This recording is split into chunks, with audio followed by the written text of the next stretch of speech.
Hello and welcome to Lecture 8. We're going to take a look at 1 Thessalonians chapter 4, verses 13 through 18. Brothers and sisters, we do not want you to be uninformed about those who sleep in death, so that you do not grieve like the rest of mankind who have no hope.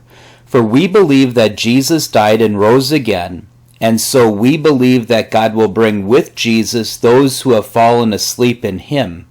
According to the Lord's word, we tell you that we who are still alive, who are left until the coming of the Lord, will certainly not precede those who have fallen asleep. For the Lord himself will come down from heaven with a loud command, with the voice of the archangel, and with the trumpet call of God, and the dead in Christ will rise first. After that, we who are still alive and are left will be caught up together with them in the clouds to meet the Lord in the air. And so we will be with the Lord forever.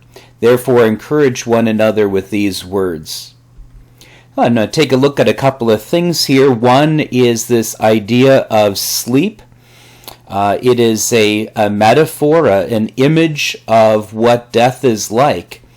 This is the death of the Christian. And this is meant to be a comforting picture. We think that, when you think of when you're asleep, obviously there is still life in your body, but your body is at rest. That's the simple idea that is being conveyed here. Remember, what is the definition of death in the Christian faith? Death is simply the separation of the body and the soul. Our culture defines death as something ceasing to exist. And so that's another reason why we need to be aware of this idea of sleeping. It doesn't mean you cease to exist. And what is sleeping when you die? Clearly it is your body.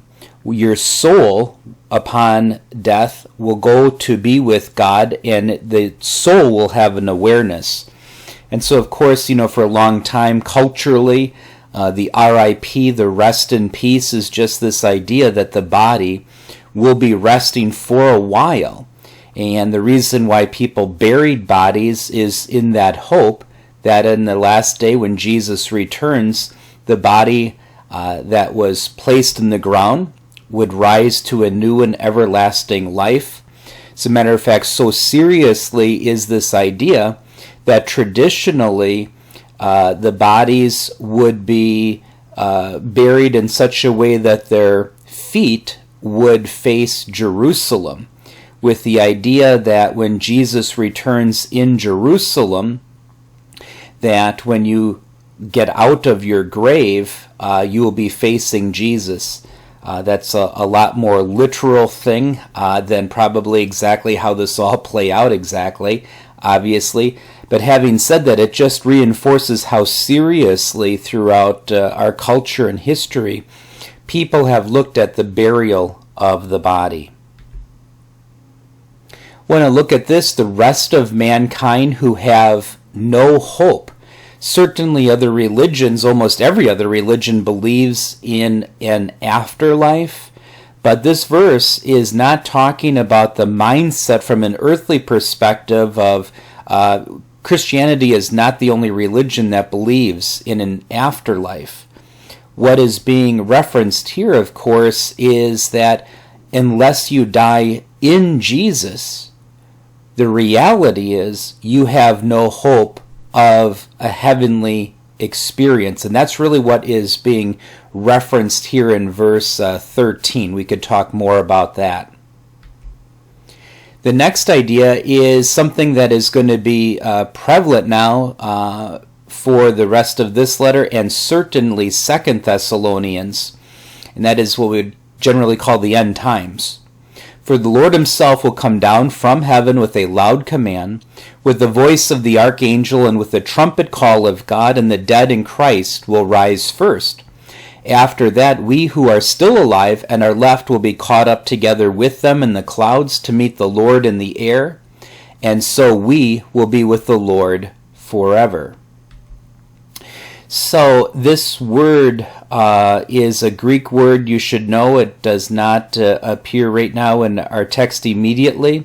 But the eschatos, it's the final, the last, the end, the superlative. Maybe you could throw that out there. And so this idea of the end, of course, is going to be a prevalent theme we're going to be working our way through. Eschatology is the study of last things. Judgment Day, the rising up of the body and meeting Jesus. Last Day, Judgment Day are synonyms. Jesus will visibly return with the sound of the trumpet, so a visible and an audible. Be no mistake about Judgment Day. Every eye will see Jesus. The dead will rise from the graves. This is the chronology that is talked about here. And then those believers still alive on that day will be caught up with Jesus. And so from that point on, everybody will stand judgment, and then everybody will have this heavenly experience who die or are caught up together with Jesus.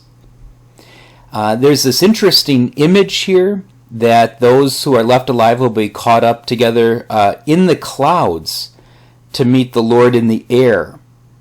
To be clear here, obviously our permanent estate will be in the new heavens and the new earth. I believe with very good reason that this present world will undergo a purification and a renewal. In Romans 8, Paul talks about how the present world will be brought into that which is new.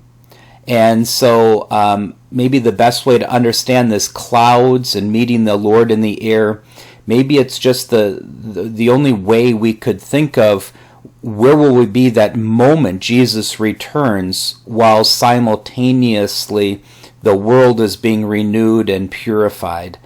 We should not read too much into this of how long these events take and so forth, but just wanted to point out that with this imagery. So, our questions and points of discussion for next time. How do we understand the concept of sleep as a description of death? But why is this such a good picture? And then number 2, years ago a confirmation student in class told me that she knew it would be a good and wonderful thing when Jesus returns and all believers are in heaven forever. But at the same time, she really wanted to get married and have children and a family of her own, and she hoped Jesus would not return until that happened. Do you have similar thoughts? And how do we manage this tension of, well, sure, we know it'll be a wonderful thing in one way, for Jesus to come back, obviously. To be in heaven will be a wonderful thing. Nevertheless, not too many people want to have their lives end, especially very quickly. So it's a tension we as Christians have to manage. Thank you, and blessings to your studies, and have a wonderful day.